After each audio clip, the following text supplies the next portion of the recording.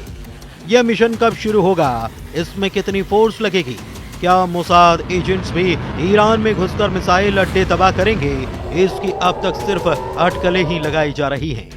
हालांकि ये साफ है कि इजराइल का mission Tehran Netanyahu secret location से डायरेक्ट करने वाले हैं। रविवार 29 दिसंबर को पीएम नेतन्याहू की प्रोस्टेट सर्जरी हुई है।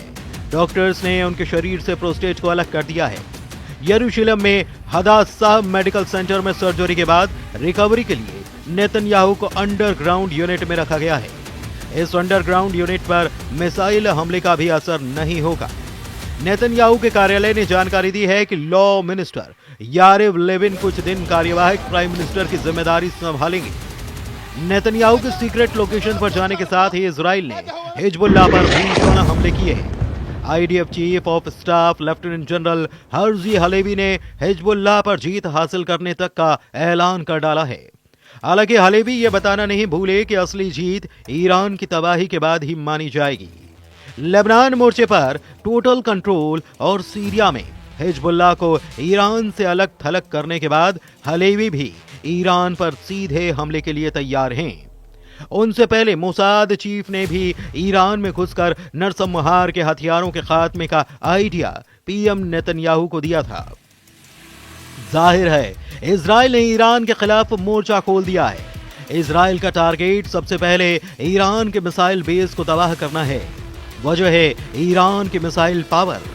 ईरान ने जब इजराइल पर हमला किया, मिसाइलों की ही बौछार की है। इन मिसाइल बेस को बर्बाद करने तक इजराइल अब रुकने वाला नहीं है।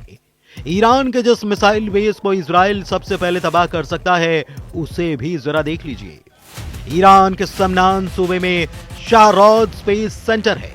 इसे ईरान का मिसाइल टेस्टिंग और प्रोडक्शन बेस माना जाता है। ये वही सेंटर है जहां से अप्रैल और अक्टूबर में ईरान ने सैकड़ों मिसाइलें इजराइल पर दागी थी। बाद में इजराइल ने जंगी जेट से बमबारी कर इस बेस को उड़ा दिया था। हालांकि ईरान ने शाहरोद सेंटर को कुछ ही महीनों के बाद से फिर से एक्टिव कर दिया। इसके साथ ही इजराइल के टारगेट पर ईरान का इलम, खुजेस्तान और तेहरान मिसाइल बेस भी है। जिस तरह इजराइल ने सीरिया में घुसकर बीते सितंबर महीने में ईरान के बेस को बर्बाद किया, उसी तर्ज पर ईरान की जमीन पर उतरकर मिसाइल पावर खत्म की जाएगी।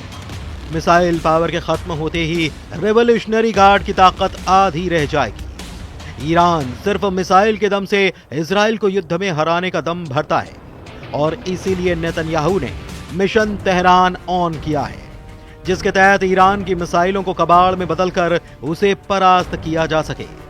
मिसाइल बेस की बर्बादी के बाद इजराइल ईरान के एटमी सेंटर्स को भी तबाह करने का प्लान बना रहा है। यानी युद्ध को जितना भी टालने की कोशिश की जा रही है, उससे उलट इजराइल युद्ध भड़काकर दुश्मनों के सफाए में लगा हुआ है।